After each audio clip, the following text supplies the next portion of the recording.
Reka mbahe ikaze mbifuriza ibihe byiza udema gukurikirana Day to Day TV. Guhaye ikaze rero kandi ni iby'agaciro gakomeye cyane wakoze subscribe weho uhora ushyigikira ibiganiro byacu umunsi ku munsi. Nutarayikanda kandi kanda kuri subscribe kugira ngo ujye ubasha kubona ibiganiro byacu uko tugenda twaploadinga umunsi ku munsi. Ndagushimiye cyane, Imana ikomeze ibane namwe aho muri mu bice bigiye bitandukanye by'igihugu, amajyaruguru, amajyepfo, iburasirazuba n'uburengera bwaryo. Nizere ko mukomeza cyangwa se mukomeje kugubwa neza cyane. Nanjye rero nkabanje mu gisata cya siporo, aho nje kubagezaho amakuru aba agenda avuga hirya no hino muri siporo. Ubundi siporo ni kimwe mu mikino ikunzwe cyane ku isi hose muri rusange. Nanjye rero nkabanje nipanze ngira ngo bagezeho amakuru ari kugenda avugwa hirya no hino muri siporo. Turibanda cyane i Burayi, gusa mu Rwanda ntabwo twema kuvugwa ko iyi weekend isize hari umukino w'igikurankota, umukino w'akasamutwe El Clasico yo mu Rwanda. Bayita El Clasico kuko ari amakipe abiri y'ibigugu amaze igihe kinini mu mupira w'amaguru mu Rwanda, ariyo Rayon Sport ndetse na APR kabisa. Umukino waje kurangira ari ubusa ku busa, gusa inkuru irimo nuko Stade Amahoro bwa mbere mu mateka yari yakubise yuzuye kabisa. Abafana ba Rayon Sport batishimiye ibyavuye mu mukino kuko bavuga ko bibwe, ndetse bivuga ko yakabaye yarabonye penalty Rayon Sport igatsinda uriya mukino. Gusa bamwe ntabwo babyumva rumwe kuko bavuga ko iriya tushe yabereye hanze y'urubuga rw'amayina cyangwa se hanze y'urubuga rwa garidiye. Ibi ngibi rero abafana ba Rayon Sport rwose ntibabyikojejwe habe na gato, bagiye bavuga ko iyi kipe yibwe penalty. Ntabwo ari byo gusa byaranze umukino kuko hari harimo ishyaka hagati y'amakipe yombi, aho buri kipe wabonaga ko ishaka gutsinda, ariko cyane cyane ikipe ya Rayon Sport ukabona ko iri kudomina cyane ikipe ya APR. Gusa nakwengeza ko Mugisha Gilbert nawe yagize uburyo cyangwa se yagiye ahusha uburyo bugiye butandukanye bwo kuba ikipe yakagombye ko yarabonye igitego, navuga ikipe ya APR. Gusa hari harimo guhatana ku mpande zombi. APR kugeza isa iri ku mwanya wa gatatu n'amanota 20, mu gihe Rayon Sport ku mwanya wa mbere n'amanota 30 yose, irusha ikipe ya APR amanota 10 yose kabisa. Ku mwanya wa kabiri ikipe ya Kigali iri aho hafi n'amanota 23 kabisa. Indi El Clasico izongera kuba 2025 ku itariki 26 nibwo ikipe 26 z'ukwa kane 2025 nibwo tuzongera kubona El Clasico cyangwa se APR vs Rayon Sport. Zaba ari match y'umuriro kabisa.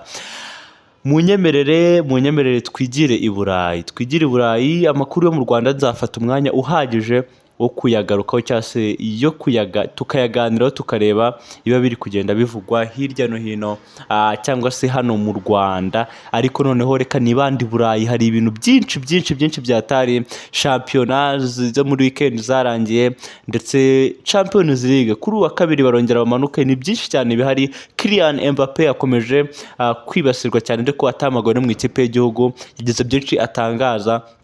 Lionel Messi nawe barifuza ko bamwongerera amasezerano muri Inter Miami. Ibi byose nibyo tugiye kugaruka turambura kabisa. Ariko mbere yuko turambura, reka duhere muri UEFA Champions League. Imikino iraza gukomeza kuri wa kabiri, ariko mbere ko duhere muri Champions League, reka munyemerere duhere muri Premier League. Ibintu bikomeje kuba agaterera nzamba, cyangwa se amakipe amwe namwe akomeje kugayikwa. Nk'ikipe ya Manchester United ntabwo byagenze neza muri ino weekend kuko yakubiswe n'ikipe ya Nottingham ibitego 3 byose kuri 2. Babwiye kuvuga ko amakosa bagomba kuyashyira ku mutoza utarakoze remplacement zikwiye, dore ko ikipe iri mu mujyi wo kwishyura yakuyemo bamwe mu bakinnyi bakomeyemo nka Bruno Fernandes. Ahangaha biza gutuma umukino awutakaza. Ikindi bari kubreminga no mutoza nuko ataramenya ikipe 11 babanzamo kugira ngo byibura avuga ati bane 11 abanjye babanzamo, ariko kandi akaba afitemo ngo akajagari kanini byataye nk'uko nabonye ibinyamakuru byarakunzwe n'ibirebe byakomeje kugenda bibyandika bivuga ko afite akajagari gakomeye cyane muri defense nko gufata umukinnyi nka Mazarawi ukamubanza hanze ukazanamo Reniero wari umaze igihe kinini atagaragara mu kibuga cyangwa se adakandagira mu kibuga ndetse akigera muri Manchester yahise avunika. Bamwe bavuga bati uyu mutoza kuba agifata uyu mwana ukiri muto cyane witwa Reniero akamubanza mu kibuga akicaza Mazarawi ushobora gufasha ikipe mu kudefanda agafasha ikipe mu kwataka, ibi ngibi bishobora gutuma ikipe itabona umusaruro nk'uko byari bikwiye kabisa. Uyu kandi arashinjwa ko mu musimburize ye arimo gukuramo umukinnyi ukomeye cyane ufasha ikipe mu bijyanye no gutsinda cyangwa se no kudefanda ariwe Bruno Fernandes. Uyu mutoza we yari kuvuga ko system yazanye itarafite nka mu bakinnyi kandi ngo abakinnyi be batarabasha nyine kwiyadapta kuri iyo system cyashya ya 3-4-2. Uyu mutoza rero akaba ari ibyo ngibyo ari kugenda atangaza. Ikindi yagatse ku munyezamu Andreas Onana ko bagomba kumutoza kuko Onana yakoze amakosa menshi byatari mu no mukino biza gutuma n'ikipe itakaza, ariko avuga ko bagiye kongera kumutraininga cyangwa se kongera kumukoresha imyitozo yakasa mutwe kugira ngo agongere agaruke kuri ritime. Ubu akaba ari umutoza w'ikipe ya Manchester City mushyashya witwa Ruben Amorim, ariko kandi kino muri Manchester City nuko bahise birukana uwitwa Danny Ashworth yari sporting director wayo. Arashinjwa ko uyu Sir Jim Ratcliffe yifuzaga ko Ten Hag agenda, uyu nguyu Danny Ashworth yamugiye mu matwi yamwumvisha ko Ten Hag agomba kuhaguma, biza gutuma uyu mugabo atishimira icyo cyemezo cya Danny Ashworth cyo gutuma uwitwa Erik Ten Hag aguma muri Manchester United. Ibi ngibi kandi biza bisanga uwitwa Ruben Amorim ko yari yasabye body ya Man United ko byose bayihindura akizanira body ye, bituma uwitwa Ruud van Nistelrooy kugeza ubu ngubu uri gutoza ikipe ya Leicester City, bituma asohoka muri Man U ndetse asohokana na timu ye yose yamufashaga. Ruben Amorim yinjiranamo na timu ye yose. Ibi rero sporting director w'ikipe ya Man United Danny Ashworth baje kuba bamwirukana nawe aba avuye muri Manchester United. Ikindi wamenya muri Man U nuko uwitwa Sir Jim Ratcliffe uyu nguyu cyangwa se Manchester United yose muri rusange irasabwa kwishyura agera kuri miliyoni 3 ikipe ya Newcastle United kubera uyu mugabo Danny Ashworth. Ni ideni bari basigayemo ikipe ya Newcastle United. Uyu nguyu ashinjwa ko yazanye abakinnyi batari ku itime ya Man U harimo nk'uwitwa Zirkize. Uyu nguyu Zirkize avuga ko uyu nguyu ubundi ni umutuku wigendera, uyu nguyu rwose nta kintu na kimwe amariye ikipe ya Manchester United. Twerekeze mu baturanyi kwa Manchester City. Manchester City ho bikomeje kugwana kuko muri no weekend byarangiye inganyije, nanone irongera iranganya, nabwo inganya bigoranye cyane kuko yatsinze ku munota wa nyuma w'umukino. Ibintu bitari gushimisha cyane abafana b'ikipe ya Manchester City kuko ikipe yabo irimo iritwara kugeza isaha. Kugeza ubu ngubu Manchester City ntago yorohewe cyane kuko bitewe n'ibibazo irimo, gusa ikibazo cya mbere ifite kurusha ibindi ni ikibazo cy'umukinnyi witwa Rodrigo Cascante. Uyu nguyu kuva yava mu ikipe ya Manchester kuva yavunika, uyu nguyu Man City yagiye mu bibazo bigiye bitandukanye. Ikindi Pep Guardiola we ari gutangaza ko ino mikino igiye kuza cyangwa se muri international muri Boxing Day birangiye, ubwo no kuvuga uyu mwaka urangiye muri rusange, nibwo ngo uwitwa Rodrigo ashobora kuzaba yagarutse mu kibuga. Akigera mu kibuga rero avuga ko ikipe izongera ikisuganya cyangwa se kongera igasubira ku murongo ikongera igahatana nk'uko byari bisanzwe. Ibi ngibi si ubwa mbere bitangaje kuko na season ishize yatwaye igikombe, nabwo ikipe yose nari muri imbere arayirukangana mpaka yifashe, biza kurangira uyu mugabo atwaye iki gikombe. Uwitwa Arne Slot we yatangaje yavuze ko uwitwa Pep Guardiola umutoza mwiza, kandi ikindi Pep Guardiola urebye tactique y'umukino we cyangwa se uburyo yubakitsemo ibintu bye ashobora kuza agatwara igikombe. Albert cyari amahirwe ko yatwaye igikombe kuko nagarajya ari ku mwanya wa kane kugeza isaha, arushwa amanota 11 n'ikipe ya Liverpool itarakina umukino wayo w'ikirarane. Umukino wasubitswe kubera stade biteye byagenda neza, stade ya Aston Villa cyangwa se Signal Iduna Park, aho Aston Villa yakirira imikino yayo. Akaba uyu witwa Pep Guardiola rwose ukiri guhangana n'ubuzima areba ko yakongera akagaruka. Yanganyije ibitego 2-2, ariko igitego cyaje rwose ku munota wa 68 ku munota wa 44 wari wagitsinda ari we Rico Lewis, biza kurangira hawe ikarita itukura kabisa. Ibi rero akaba ari bimwe mu byatumye Pep Guardiola avuga ati match ndayitakaje nta kundi. Indi kipe iri kujyana byatari iteye ubwoba bayita ikipe ya Chelsea. Ikipe ya Chelsea nayo yaraje ifata ikipe ya Tottenham Hotspur ikubita ibitego 4 byose kuri 3. Yari match y'umuriro, yari match y'akasamutwe. Ikipe yigaragaje cyane kurusha izindi bayita umukinnyi ugaragaje cyane ku tundi bamwita Cole Palmer. Cole Palmer uyu nguyu yakomeje kugaragaza ko ari umukinnyi mwiza, ari umukinnyi ushobora kuzaba umukinnyi wa danje mu myaka iri imbere, kuko yafashije ikipe ya Chelsea kwitwara neza cyane. Undi mukinnyi navuga ni Jadon Sancho. Uyu nguyu ninizanye mu ikipe ya Chelsea ndeka umukinnyi wa Manchester United utaragiriwe icyizere n'uwitwa Ten Hag, ariko akaba ari mu bakinnyi bahagaze neza yo gufasha ikipe ya Chelsea kwitwara neza cyane ko bafashe Tottenham barayigaruka. Ange Postecoglou baramushinja ko yafashe umukinnyi uri main cyangwa se wa mukinnyi ukomeye wakagombye kuba banza mu ikipe ya Tottenham Hotspur, amubanza hanze ari we Maddison. Uyu nguyu akaba batavuzweho rumwe n'abafana b'ikipe ya Tottenham Hotspur.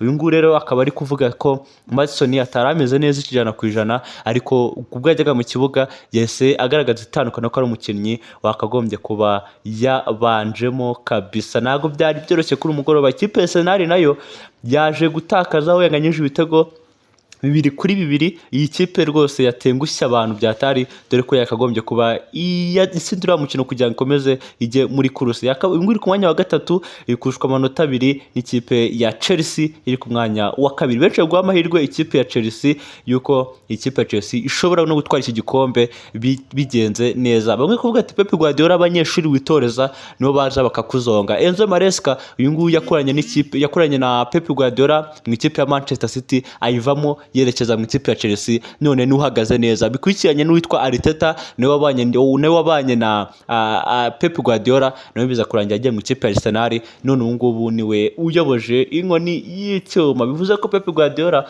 ubumenyi agenda atanga ari nabwo butuma batsindwa kabisa.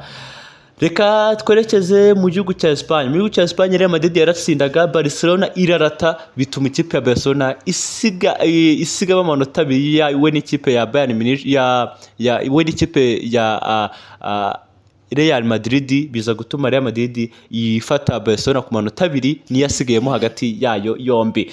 Icyo wamenya mu gihugu cya Espagne nuko Real Madrid ifite Atalanta muri UEFA Champions League. Reka twekeza muri UEFA Champions League turebe imikino ihari ku munsi w'ejo, dore ko bageze ku ijoro ya 6 mu mikino 8 babura ngo birangiye cyangwa se baze kureba amakipe ya mbere asigaye imikino igera kuri 3 yonyine kabisa. Ubwo ni 2 kuko ejo bazakina bongeye gukina indi mikino 2 gusa. Ikipe ya Girona iraza kwakira Liverpool ejo kabisa saa 1:45, mu gihe Real Betis na PSV ndagenda babwira match zikomeye. Shakhtar Donetsk izakina na Bayern Munich saa 4, mu gihe Sporting nayo izakina n'ikipe ya Club Brugge saa 4 ku munsi w'ejo. Paris Saint-Germain ku munsi w'ejo izakina na Leipzig, mu gihe Aston Villa izakina na Aston Villa izakina na Leipzig, mu gihe PSG izakina na Salzburg.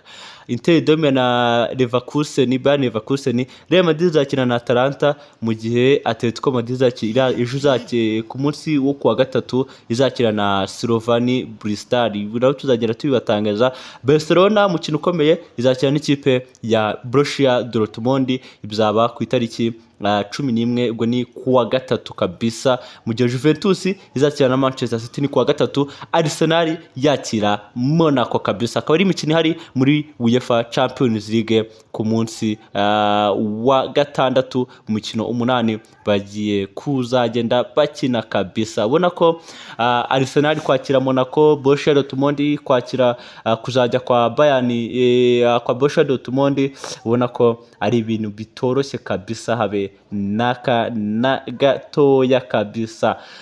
Reka twekezeho ku bigenda bivuga kuri za social media, turebe n'ibiki biba biri kugenda bivugwa, cyane cyane ko ari ibintu byinshi bya hatari. Reka duhere kuri Kylian Mbappe yagize byinshi atangaza kuri Lionel Messi, avuga ko ubwo yahuraga na Lionel Messi, witwa Leo Messi, ati yaramubajije ati ese witeguye kongera gutwara kino gikombe? Nguyu akaba ari amagambo ya Kylian Mbappe avuga ko Lionel Messi rwose ubwo bajyaga guhura kuri finale, Lionel Messi yagiye amubaza niba yiteguye kongera gutwara iki gikombe. Andi makuru ahari nuko uwitwa Nani muramuzi cyane, yakinye mu ikipe ya Manchester United, ni legendary ukomeye cyane, akaba yamaze kuritaringa mu mupira w'amaguru. Ariko kandi Cristiano Ronaldo yamubwiye ati congratulations kabisa Nani, uyu nguyu barakinanye kabisa, baraziranye byatari. Mu gihe Lionel Messi kabisa nawe perezida wa Inter Miami ari gushaka kumwongera amasezerano kugera na 26, ati umukinnyi rwose tugomba kumwongera amasezerano. Bikaba byatangajwe n'uwitwa George Bassi, uyu nguyu akaba ari perezida w'ikipe ya Inter Miami kabisa. Tuzi ko Inter Miami ari umukire David Beckham kabisa, ati Lionel Messi kabisa turifuza ko yaba ari hano muri Inter kabisa. Vinicius ndetse n'uwitwa Rodrigo barahari ku mukino bazakinamo n'ikipe ya Atalanta ku munsi w'ejo kabisa. Vinicius amaze igihe adahari, bivuze ko Vinicius iyo adahari Real Madrid ibigenda icumbagira gake gake. Uyu nguyu noneho ati arahari kabisa n'uwitwa Rodrigo, na Roma zigiye afite ikibazo cy'imvune, utakinye umukino wo muri weekend batsinzemo Girona. Rodrigo nawe akaba ahabaye ku mukino uzakinamo na Atalanta kabisa. Enzo Maresca uyu nguyu arishimye cyane kuba ari ku mwanya wa gatatu, arushwa amanota 4 n'ikipe ya Liverpool itarakina umukino wayo w'ikirarane na Everton kabisa. Enzo Maresca uri mu byishimo bikomeye cyane, avuga kuri Cole Palmer, avuga ko Cole Palmer akunda umupira w'amaguru kandi ngo ari umukinnyi nyine wiyoroshya kandi ufite nyine imbaraga, akunda uri straight ku bintu. Ati ni umukinnyi mwiza, ati ni ibintu byiza cyane, ati ni umukinnyi ukiri mutoya, ati iyo ari gukina umukino mwiza, ati abari gutekereza, ati baba bari gutekereza, they already think and then they lost the balance. Cole is always to the same, ati Cole ahora ari wa wundi, ntago ajya ahinduka nyine ngo ubone ngo ari mu bihe bibi ibiki wapi. Uwitwa Moise Caicedo nawe yagize icyo atangaza, yavuze ati nari ndi kuri pressure ubwo nazaga mu ikipe ya Chelsea muri season ishize, bari kuvuga ko ari njyewe ugiye kuba new Ngolo Kante cyangwa se Ngolo Kante mushyashya, gusa ati byangizeho ingaruka nini cyane, ati gusa nayo bifashe byose nkajya mbishyira inyuma yanjye, uri nka focusinga nkanafasha ikipe yanjye nkanayihereza ibyo byose byansaba kubera ino transfer bari bankoreye. Byari ibintu byiza cyane, bamwita Moise Caicedo, umukinnyi w'umuhanga byatari wafashije ikipe ya Chelsea kwitwariza ku mukino wa Tottenham Hotspur. Jadon Sancho amaze gutsinda ibitego 2 ndetse atanga assist 5 kuva yagera mu ikipe ya Chelsea. Amazemo iminsi 100 ari intizanyo. Uyu nguyu arifuza ko bamusinyisha yakuguma mu ikipe ya Chelsea kabisa. Umukinnyi yitwa William Estefano, uyu nguyu bakunda kumwita New Messizinho cyangwa se Messizinho kabisa, ni umukinnyi ukiri mutoya byatari. Uyu nguyu akaba yasindiye igihembo cy'umukinnyi mwiza muri Las Palmas ndetse n'umukinnyi attacking mwiza cyangwa se umwataka mwiza muri Las Palmas muri Brazilian kabisa. Iyi kipe ya Chelsea iri kumwifuza kabisa uko byenda kose muri 2025 agomba kuba ari muri Chelsea. Bityo ko Las Palmas izakina n'ikipe ya Inter Miami, uyu mukinnyi azahura na Lionel Messi muri iyi mikino ya igikombe cy'isi cy'amaklebe. Uyu mwita Messi cyangwa se William Estefano, uyu nguyu rwose umukinnyi kiri muto byatare ati ndange rwose ngomba kwigaragaza nkareba. Umukinnyi witwa Enzo Fernandez yatsinze igitego ku mugoroba, igitego yasinze cyamugize umukinnyi wa danger Ndeko kumwe natwayanye igikombe cy'isi giheruka n'ikipe y'igihugu ya Argentine. Uyu nguyu ubwo bakinaga n'ikipe ya Noya yatsinzemo ibitego, yatanze assist 3, bakina Arsenal atangamo assist 1, Leicester City yatsinzemo igitego atanga na assist, mu gihe Aston Villa ho yatsinzemo igitego, Southampton atanga assist, mu gihe muri Tottenham yatsinze igitego ku mugoroba. Enzo Fernandez uhagaze neza bya hatari, ibintu ubona ko bitoroshye habe namba kabisa muri rusange. Ikindi wamenya ku mugabane w'i Burayi nuko amakipe rwose arimo aritegura bikomeye bya hatari kabisa. Uwitwa Yaya Toure yatsinze penalty 11 zikurikiranya, mu gihe Cole Palmer we yabaye umukinnyi